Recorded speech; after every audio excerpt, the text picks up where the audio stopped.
Hey everybody, welcome back to Cutthroat Research.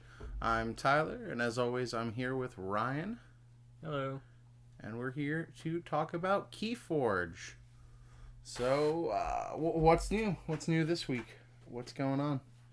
Um, in life, not much. I worked all week, but in Keyforge, Yeah.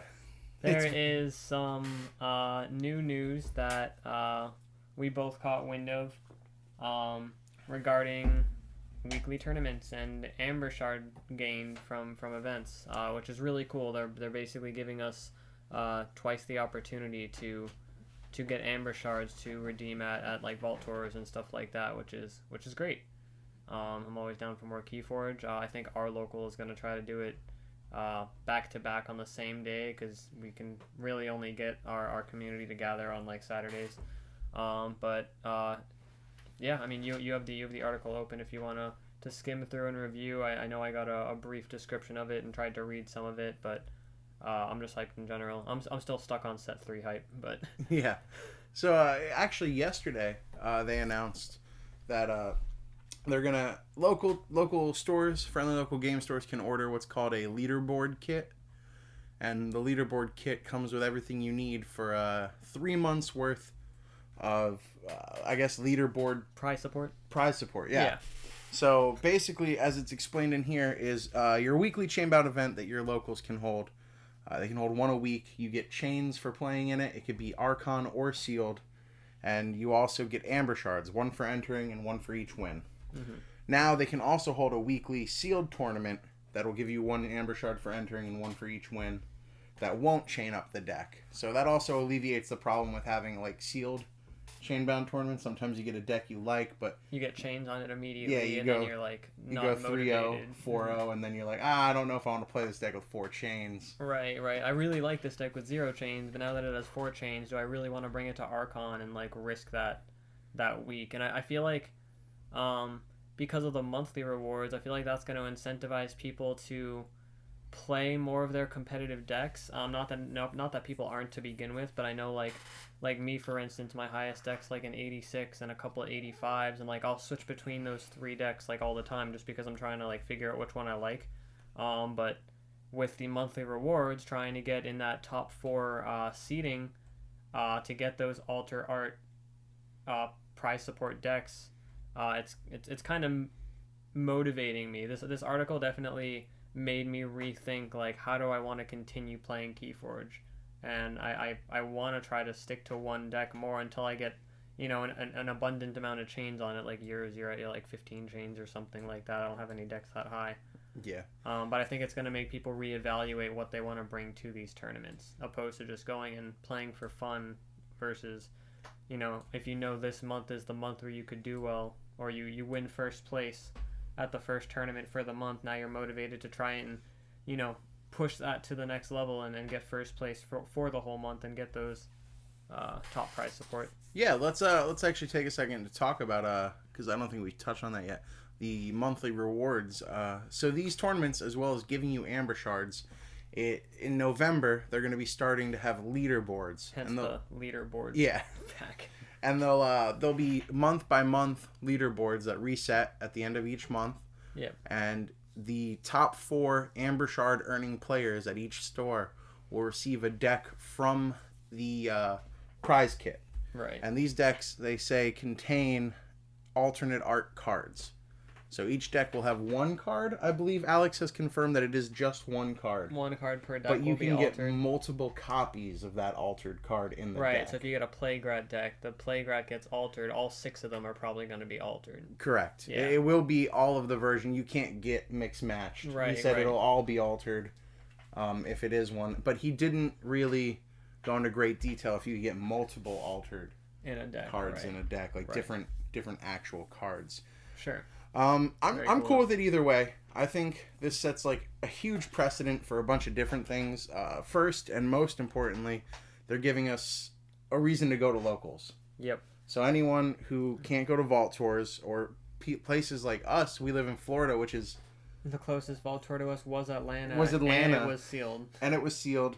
And there hasn't been one within 3 states since. And that since was then. in what, May? Yeah, that was in May, and I mean the next closest was one of the Carolinas. Yeah. And that was, I think, one that didn't have a lot of notice. Like, it had, 3 weeks notice. Oh, okay. For Collinsville. Yeah, not worth. It was rough. Because I want to go to another one. And I know that they're announced out till January, and there are none in our area. At least till January. So, when Worlds Collide come out, and you aren't going to be going to Vault Tours, this is your backup plan. And I think it's a great one. Like, I think it covers a lot of the bases that local players complain about not getting to go to Vault Tours. The only thing that feels significant between this and actually attending a Vault Tour for prize support is being able to redeem your shards at a prize wall. And this actually, since this feels like a big announcement, and they're supposed to have a big announcement in a week or so. The 21st? Yep. Oh, excuse me. So in 4 or 5 days, the 26th, I think they said. Yeah, I believe so. They're having a huge announcement with Richard Garfield, and this kind of makes me hope. And it kind of supports the idea that this might be one of our little theories was that they might announce that you could redeem Amber Shards online. Right. Which would be really This way you nice. don't have to go to a Vault Tour to redeem them. And this kind of feeds into that because this feels like big news. So what could be bigger than this? Yeah. Other than we talked about in one of our last episodes, we talked about the idea of a online platform to actually play the game, and that seems like it's possible. But if something specifically is going to directly be influenced or influence this article, I think you're in the right direction there. Being able to go and log into your Keyforge account and look at the items on the prize wall and redeem stuff just from your house is... Yeah, I wouldn't even mind paying shipping. Exactly, yeah. If it's $12 and we'll ship you the playmat you want to redeem, that's fine. You're going to pay $12 versus going to a Vault Tour, which will easily cost you a few hundred for flight or gas or hotel, etc., food. If you really want that mat, why shouldn't you be able to? And I think that's a great thing that people haven't realized how good it is until they actually use it. We think it's great now, and some people aren't going to want to spend that shipping cost, but you got to do it. Or even if it's just the best way to do it. A different thing you could spend Amber Shards on. Yeah, something that's not on the prize wall. Yeah, something just an online store. Yeah. To spend Amber Shard. I don't even care if it's ridiculous. If you could buy more Keyforge products with the Amber Shard, if you could get more decks with the Amber Shards, that would be wild. Oh, even if it's an outrageous cost. 5 shards for 1 deck or something. Oh, it would have to be more than that. You think so? Oh, yeah. You'd have to... I would say, realistically, if you're looking at not losing money as a business, it would have to be, at least 200 shards. For a deck? Yeah? I think so. I mean... Because you don't want to reward people who just buy a lot of decks either. Yeah, that's you don't want fair. it to be. What if they made a? I mean, I guess you do want to reward those people, but you don't want it to feel too pay to win. You don't. Yeah, you don't want the people who don't buy a lot of decks to feel like they're being given an unfair advantage. Yeah. To get more decks, because quantity doesn't matter, but quantity is what gets you to the quality. Somebody with 20 decks has a much lower chance of having the highest rated deck versus the guy with 200 decks. Correct. It's just the fact of it. Even if it's not decks, if you could get products like sleeves, deck boxes, or even just hats and t-shirts. A t-shirt should really cost $3 to ship. Yeah. You can pack that down with some vacuum seal and wrap it and send it off. There's no way to really damage it short of someone tearing the packaging open and cutting holes in your shirt. But this announcement's huge because it's giving local people an incentive to show up. I know that when Keyforge first dropped in our area, and it was it had the hype. Yep, you couldn't really get decks. There were people who weren't necessarily regulars and weren't as passionate about the game like we were, who were complaining that Keyforge has the worst prize support, and they were just really negative about it. And I think this is a huge step in the right direction. Another precedent that this sets that I was thinking about is what we were talking about once. Them doing just special deck, having alternate art decks.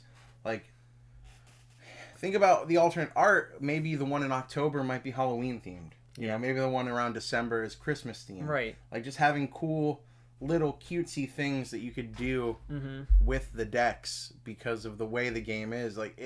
It's just cool to see that they are really exploring their options and trying to find something that fits the community as well as the game itself, and they're trying to find that fine line of keeping us happy while doing something that is beneficial for them.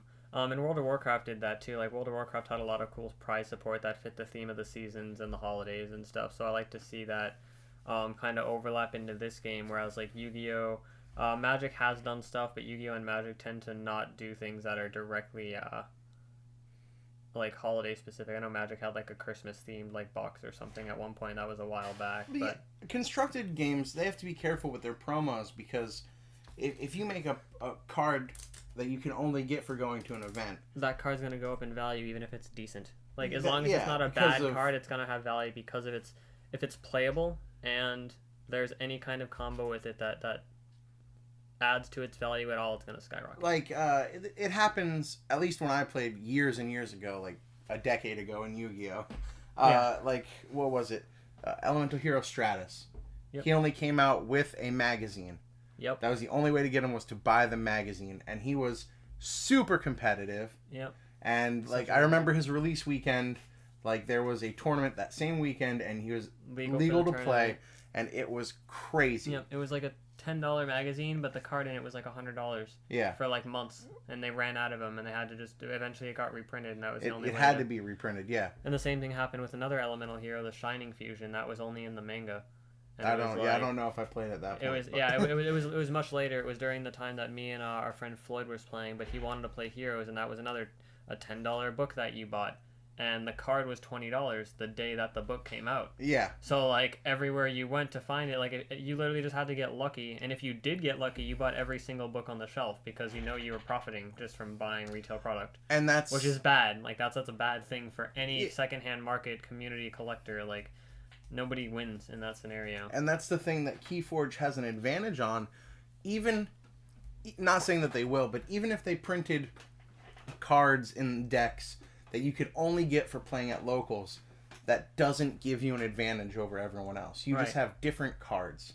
And even if the card's so absurdly broken, the chances you're going to get that card with the other card that breaks it, and the synergy and the rating that it needs to be competitive, like it's just such a slim chance. And if that does happen, good for you. Yeah, like like honestly, congratulations. Maybe we finally convinced Fantasy Flight to reevaluate their prize support system, but that's going to take years at least. Like I don't see anyone going like, oh, I got this Christmas special edition and it's a 97 and I just won the last 6 chain bout. Like that's not going to happen. I really like. It seems so unlikely that there's going to be. And on top of that level too, of ridiculousness. if you people put a really high value on these ranking systems and these rating systems, but if you go through and you look at the decks that have won Vault Tours, it's not the same decks that are the top. Yeah.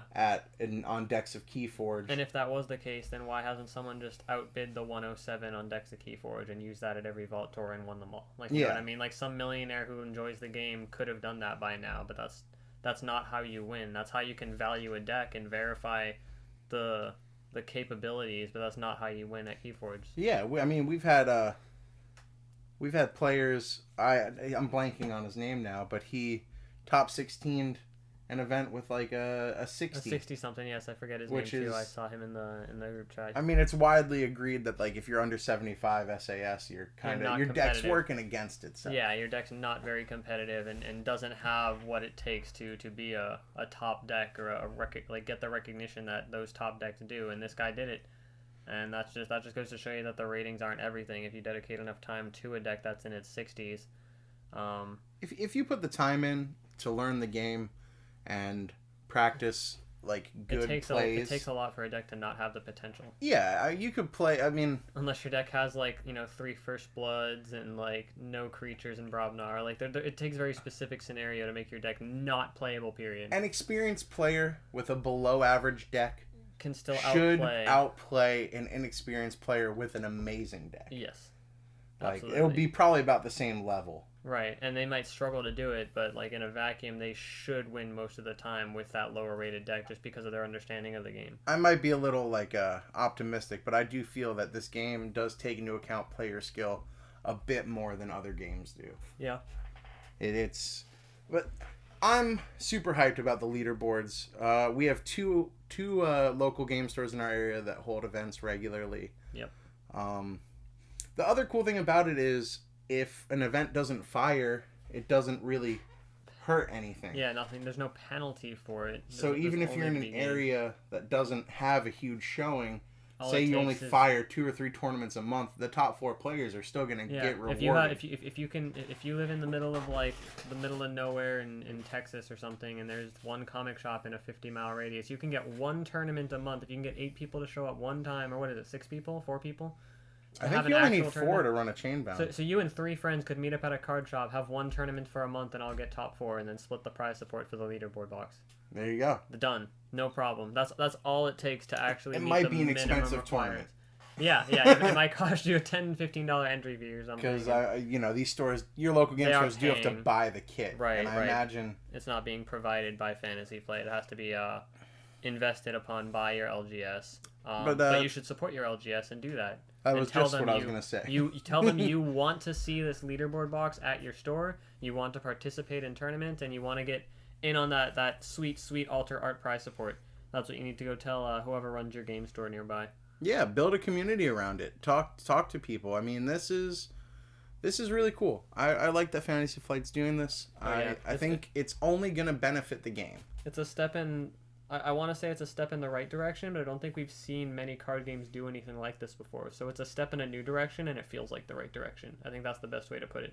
Yeah. I mean, well, what is it? I just know from locals, like people talking and stuff, Yu-Gi-Oh has like tournament packs you get for going to tournaments. You go to a Yu-Gi-Oh tournament and you enter and you get like what it's called an OTS pack now, which is official tournament store. So only official tournament stores get these packs, but then you enter, you pay your $5, you get a pack, a chance to pull, one of the reprinted ultis that are like super pricey. Usually they're like $40-50, and then there's regular prize support for the rest of the day. So Yu-Gi-Oh has something like that on a different scale. It's not quite alters, but they are highly sought after cards. If you get an ulti rare, you're pretty much guaranteed like your day was worth going to the store. And I know Magic just transitioned from having promo cards to promo packs as well. Yes, and I like that as well.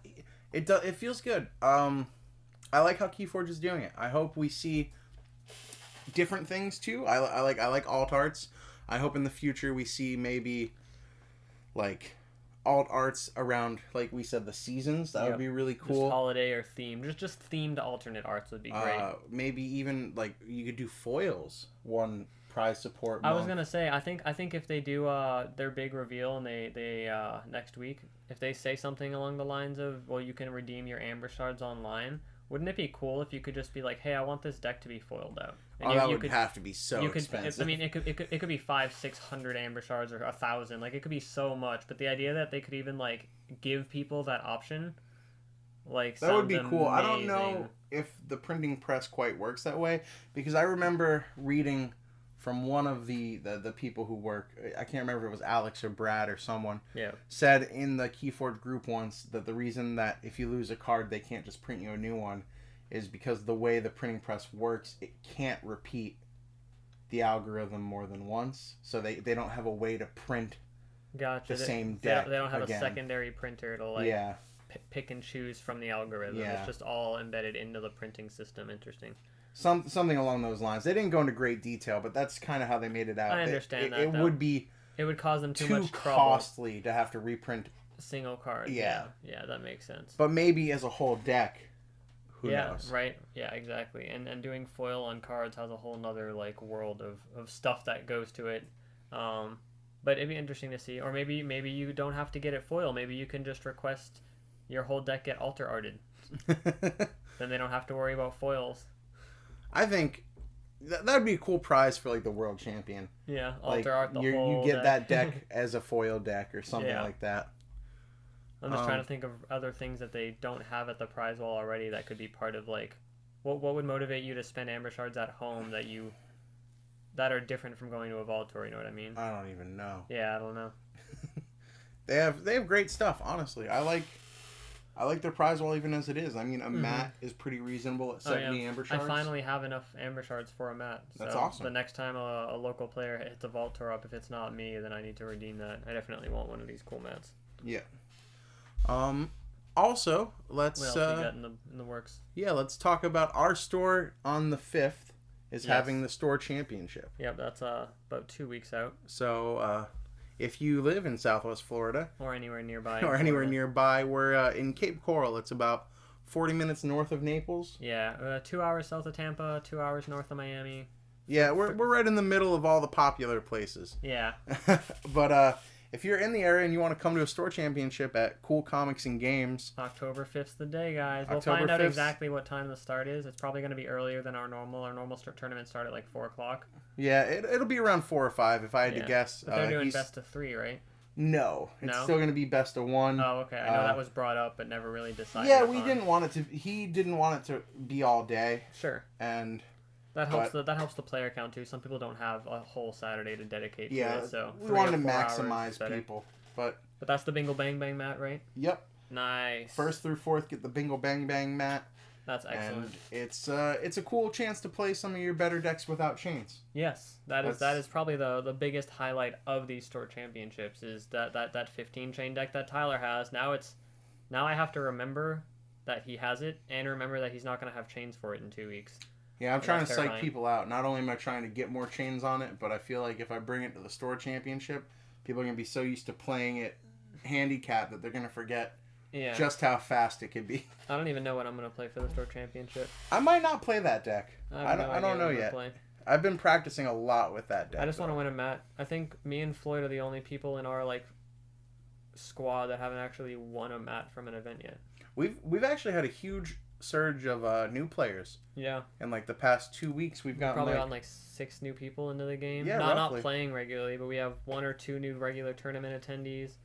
And a couple other players who just learned to play at the beginning of this week, so hopefully they start showing up for events too. Now's the time also in your area. Teach people now before all this cool stuff starts, so they get them hooked on this, and then as soon as give them one of your decks that's like a 75.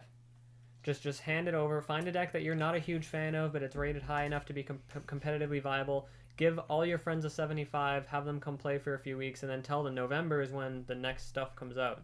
Worlds Collide drops in November, and if they enjoy the game by then, I guarantee you they're going to start buying some packs before or by the time that deck comes out. Especially if your locals is going to do the leaderboards, have a sealed every week. Oh, yeah. I mean... it gives you a reason to buy a deck every week. I know a lot of our local players... I have been buying a deck every week, exactly. And that's just to buy a deck. So now it's like, I don't want to buy a deck, because I'm going to wait for that sealed event on Saturday. You know what I mean? When I go to the card shop other days of the week. Or you don't buy a deck every week, but payday hits every other week, and you're like, I'll buy 3 decks to see what I get. We'll see what happens. Oh, now I'm broke again. No sealed events. So the sealed event's great. I like the sealed because, like you said, it's that same feeling of just buying a deck for the sake of it. You get a tournament out of it. You might get prize support out of it if you do well. And there's Amber Shards. Like there's so much to gain from it. And I'm just glad that Fantasy Flight finally kind of, I want to say, gave this their seal of approval. Like it was, I think it was a long time coming that they had to find a solution to letting local stores play multiple events a week. And I'm sure plenty of you guys have been doing 2 or 3 tournaments a week. Just only one of them's actually chain bound. Yeah. So the fact that this is a second opportunity for Amber Shards is the big factor to me. I think that's the highlight. Yeah, it's a good time to be in a Keyforge. I know, just every week I feel like there's something where I'm like, oh man, I can't wait for that. Yeah. Especially Store Championship. If you check the channel now, I put up a gameplay video of us testing for the Store Championship. Some of our decks we like more. Mm-hmm. But I'm also going to try to... last week I didn't bring an SD card, so my bad, guys. This week we have it. We got a massive one now. Yeah, it's big. Yeah, we found 128 gig SD card from an old phone. So because the new phone my girlfriend got doesn't actually hold an SD card, so we were like, well, we'll just back this up and wipe it and use it for the GoPro. So that's the plan going forward. Speaking of the Store Championships, I know you said you're not sure what deck you're playing, but do you have an idea of what handful of decks you're trying to choose between, or have you narrowed it down at all? I mean, I know we were talking about our thoughts for the Store Championship and what we're expecting, because I want to pick a deck this weekend. I want to know what I'm playing for the Store Championship and just play that every time I play Keyforge until it happens. I want to just grind that one deck and be ready. Yeah, I don't know if it's going to be my archive deck or my Hunting Witch deck. There are definitely 2 or 3 decks that I'm kind of tossed between. Yeah. That I really like. Beast Pact is my deck with all the chains. I don't feel like it's a super powerful deck. At least not as powerful as other decks I own. But I am 100% the most comfortable with it. And I do feel that it is an amazing all-comers deck. Okay. In terms of like the only thing it really struggles against is decks that put out really big boards really quickly. Okay, it's got a little bit of everything. It doesn't excel at any one thing. It's like the master of none deck almost. I refer to it as a toolbox deck, which is a term in other games, but it just kind of feels like the big thing is it has a lot of cards that shift tempo. I was gonna say your deck feels snowbally. Like as soon as you start to get a lead, I need to shut it down, or you're just gonna get more and more and more, and your gap just gets bigger and bigger and bigger, and it's so rough to keep up with once you're like going uphill. Once one turn sways that deck into your favor, the rest of the game is an uphill battle unless I take it back right then and there. It's a weird. It's a great deck. It's a weird combination of like it tempo shifts into your favor out of theirs very well, and it also has a lot of threat overload, like where it's like, man, I can answer one of these two things. I can What's kill that the smartest thing to answer? Absolutely, I see that in that deck a lot. But if you want to check out that deck list, it is on the gameplay video, Beast Pack Spawn of Sunmaw. And we are going to get more gameplay videos for you guys. We're still in the tweaking phase of figuring out exactly how we want to set up the GoPro. We have some videos recorded that we're going to do some voiceovers and then upload as well, but we're still trying to perfect the camera angle just a little bit more to get the best quality content we can for everybody. But there's definitely more to come. Absolutely. What else do you have topic wise? I don't know. We were talking about the World Championships a lot before I got here. Yeah, I mean, we were talking about the store championships. I want to get ready for that. Do you want to delve into maybe a little bit of like the decks you're thinking about and what they're good at for the store championships and why you think they're a good choice to bring? Yeah. I mean, I can pull them up on my phone quick and see because I don't have them. While you're pulling that up, I know I have the Beast Pack deck that I'm thinking about. I also have a deck. Do you remember Nemos the Immune? That's the one that has 4 grabber jammers and a jammer pack. Yes. With double Arise. That was the deck you said. That was the deck you specifically said you played because you knew I was gonna play my Hunting Witch deck at the Matt tournament. Oh yeah, it was I really like that deck. It's probably the only deck that has Mars in it that I really enjoy playing. Yeah. I'm not a huge Mars fan. Sorry everybody. I know today, the day after storming Area 51, might not be the best time to reveal that, but definitely. So one of the decks that's an option is what is now my highest rated deck. It is called Porcius or Porcius. I don't know how you pronounce that. Porcius. Porcius of Calbath. The best thing about this deck to me is Ronnie Riscrox and Bren the Fanatic. Mm-hmm. It has 1 of each and 3 life for life. That's pretty good. That's probably the most hype thing about the deck. But you guys can check it out. I think it's an 86 SAS. I'm handing it to Tyler now so he can look at it while I dig for the other decks. But that's one of the definitely one of the contenders for the store championship. I like that deck a lot. I feel like I haven't played that deck enough to be comfortable with it, but I can feel the deck's potential in the few times that I've played it. So that would be one of the decks where it's like if I want to play that, I just need to play it a lot and work out the kinks and figure out like, what the deck is fully capable of. It's a good deck. I mean, I'm looking at it now. The Sanctum has a lot of disruption. Yep. The Shadows is all disruption. Yeah, the Shadows. You got the Miasma, definitely Sucker Punch, Swindle, Night Forge, Skeleton Key. The Shadows is definitely the best part of that deck. So you have a good main house Shadows with support house Logos, and Sanctum's a good secondary house. Like, I mean, you can even main house Sanctum in this. Yeah. Yeah, I mean, this is a solid deck. It seems good. So there's that one. And I know you have the deck that has crazy archive. It has, like, what? Doubles or triples of all the Zix? No, it actually doesn't have too much of that. It has it has 2 researchers, which is the archive, the top card of your deck or discard Zix pile. Researcher, yeah. It has, I want to say 2 sloppy lab works, 1 regular lab work, and a few other things. I'm pulling it up now. Titan Librarian, I think it has at least 1 copy of. Yes, it has a Titan Librarian. Does it have Director of Zix as well? Here it is. It's the name of the deck is Y.X Owl Knave of the Assertive Arboretum. That's a mouthful. It's super weird. It's an AOA deck. It's got Dis, Logos, Shadows.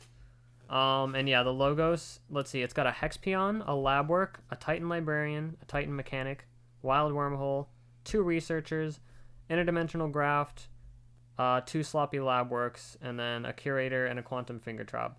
So there's a few cards in there that are like, That's like don't feel amazing, but all the 9 cards that archiving. archive. Yeah, almost the entire Logos engine archive. So the whole point of the deck is just archive one house and then just pick it up on a later turn and just dump this massive turn and try to get enough of a swing from that turn to just win the game and close it out. And I've done that both with the Dis and the Shadows. Setups. And I know against me, I've seen you archive like a good... I have like 9 or 10 cards in your archive. And pick it up. Oh, yeah. now it's my turn, and I have Absolutely. a 15-card hand. I've absolutely done that with no no remorse sometimes.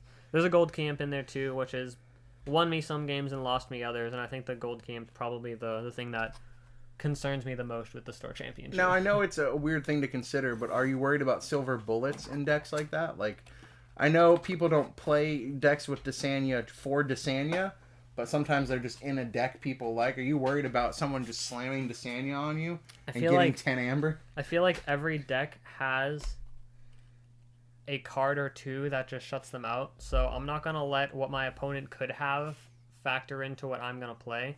So I'm not really worried about Desania. I will be looking for it on my opponent's deck list. Yeah, Very, luckily. very, very, very specifically. But past that, if they have it, I just gotta play a little different. And maybe I can get some practice in against some people who do have those decks and kind of get a feel for how I need to play differently. Because I don't think I have... I'm aware of it, but I don't think I have the experience to actually follow through with it. So that would be my biggest drawback. That is a big upside to Keyforge is in Archon solo, you get a look at your opponent's deck list. So if they have a silver bullet, it's not a surprise silver bullet. Yep, absolutely. And then the third deck I think I'm looking at, this one is called Crawdad of Billow Harbor Monument. And this is the Untamed deck. It's got double Hunting Witch, 1 Witch of the Eye, 2 Dust Pixie, and a Chota. And that's probably the most entertaining part of this deck. It's only like a 75 rating, but this deck is fast. Yeah, the most memorable part is me and my friend were at the tournament, getting ready to enter. I scanned my deck in, and he bought a deck right before the tournament started and opened it. And he's like, yo, this looks pretty good. I think I'm just going to play this day. I don't really feel like playing my deck. And I was like, oh, yeah, really? You're just going to play a deck right out the box? And he's like, yeah, I think so. And I was like, oh, cool, nice, whatever. And then I scanned my deck in. I went over. I bought a deck myself that day before the tournament started and opened it. And I was like, yo, I never had an Untamed like this before. Like, Untamed wasn't even close to, like, my favorite house. And this has made it go up on the list of my favorite houses. And, yeah, like I played it that day and I won the tournament. Yeah. I did the same thing. Like, me and my friend Floyd both just opened new decks, sleeved them, and started playing them. And I won the tournament that day with it. And that was the week before the playmat tournament where you brought your Grabber Jammer and all that, your Mars deck. Yeah, it was because you played me with that the week before. Yeah, I played this the first week and I went undefeated, and then Tyler brought that the next week and he went undefeated. I think, right? Didn't you win that I tournament? didn't win that one. Josh won that one. Josh won that one. I remember lost that. to Josh that week. Gotcha. I won the sealed tournament for the mat. Yes, that's right, because you pulled that ridiculous double succubus or whatever deck, right? It had double succubus, And a bunch double of dumb urchin, Fagin, Seeker Needle. Yeah. It had a lot of good stuff. I liked it. Yup. So I mean, we're prepping for store championship. Really, a good thing if you guys want to like practice. Don't just play a bunch of different decks. Try to play one deck over and over to really get a feel for it. You need to get at least a dozen games in. I was about to say there is I'm a big multi-hobbyist person. Like, I will spend my weekend doing Dungeons and Dragons, playing Keyforge, playing Smash Bros. That's another thing I've been doing a lot lately. I paint minis. Like, I do a lot during my free time, and my hobbies don't stay very consistent. I do play, like, I played Yu-Gi-Oh! For 5 years and quit. I've been doing D&D on and off for my whole life. But fighting games specifically feel a lot like Keyforge, and I've been thinking about this all week, and I haven't really brought it up because I wanted to talk to you about it and get your, like, first impressions. But like you were just saying, when you play a new fighting game, any of you who have ever played a fighting game competitively know it's much better to dedicate all your time to one character. You want to learn the ins and outs of one character before you go and branch out and try to play 4, 5, 6 characters in a tournament at least. Like when you're playing with friends, obviously you can try it out and play new things, but when you're going to a tournament, you know you're going to drive 3 hours, spend a weekend in a hotel to try to win a fighting tournament. You learn 1 character, maybe 2 once you're at the top. And even then, like the number 1 players in the world in Smash Bros. Play like 2, 3 characters at most. And that's the same with Keyforge. If you want to go win a tournament, you want to win a Vault Tour, you want to win your store championship, you need to find a deck that fits with you, fits your style, something you're going to enjoy and won't get bored of, and you need to play game after game after game after game with that deck. Like, I think that's just super important. I agree with you 100% there, and I feel like the comparison was a good way of me emphasizing how important I think that is. No, absolutely. And I agree. It is, you do want to find, if it's a deck you plan on playing a lot, you want to know what it does. You want to know what it excels at, what it's weak against, and you want to learn.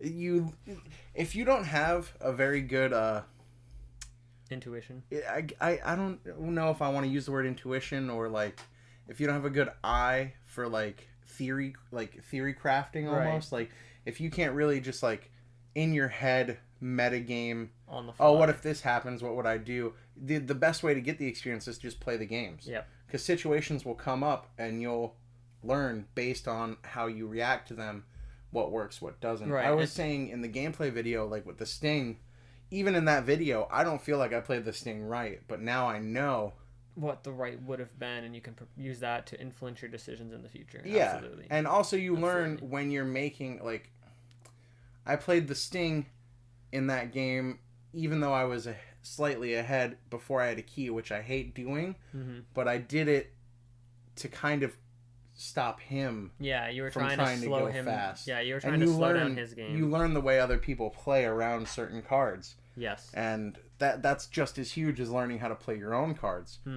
I'm a huge fan of the Sting. Spoiler alert. I think that card alone in a deck changes how people play. We gotta find a way to make the Sting be like a side chat or something. Some kind of like secondary Cutthroat research like special or something. I don't know what it would be, how we make it apply. A lot of the games I'll be recording, because I'm trying to get more chains on are gonna be that deck. So people are gonna hopefully see it. Yeah. But just and watching those videos will help you understand how to use the Sting or how not to, depending on what Tyler's determination of his use of it is.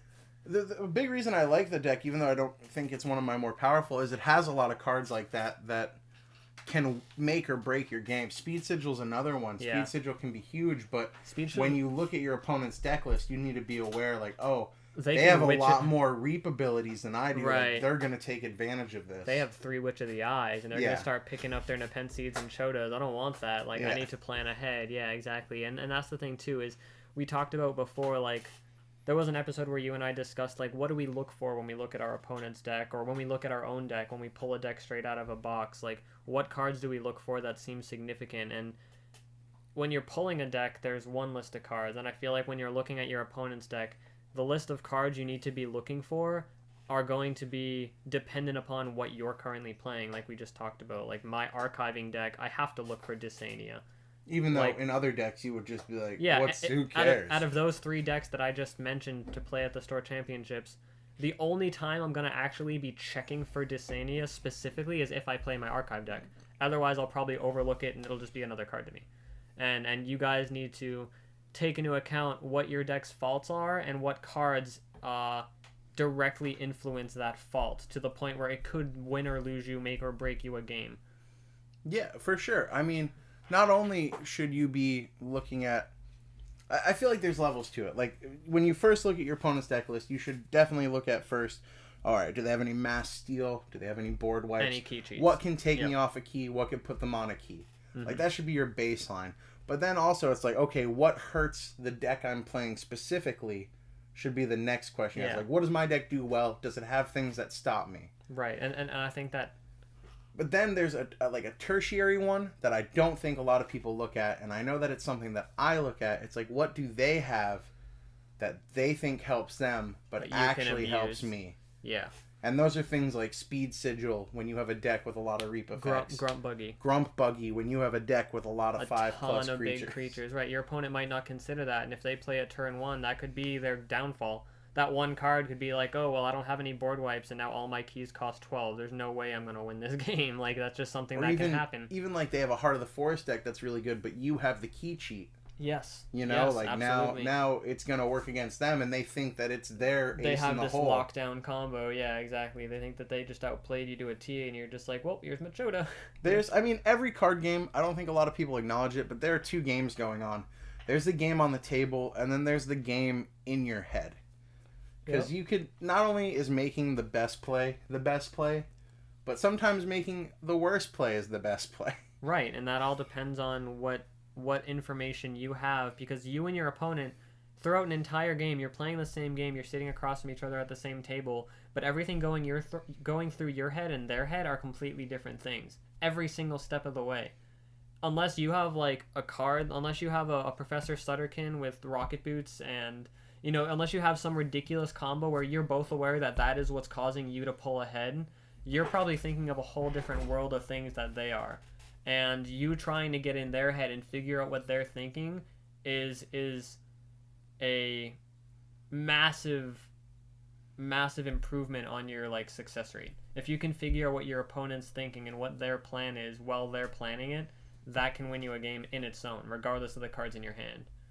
You know what I mean? Absolutely. I mean, it's why Control the Weak is such a skill testing card. Yes. Because I mean, obviously, everyone according to the game, you call whatever, you count out what they have in their discard pile, what they have in the field. Statistically, you can try and figure out statistically what they're least likely to play. But if both players know that, then the player who's playing into the Control the Weak might just be planning steps ahead. Can so bluff it, double bluff it, You can just play one Logos card. Grip full of Logos, play a single Logos card and pass. And then they like, call okay, Logos. He had one Logos. Did he draw another Logos? Mm-hmm. And they call Logos into your library access play. And you just get to play your whole hand, and they're like, oh, I just gained an Amber for nothing. Control the Weak didn't do anything. And, I mean, those are the kind of big brain plays that really... They make Keyforge a lot of fun. Those are the kind of plays that test your skill. Absolutely. Like as a player, it challenges you to make your opponent do things that are less optimal than what they think they're doing. And I feel like that mindset and that kind of application works in Keyforge better than most other card games.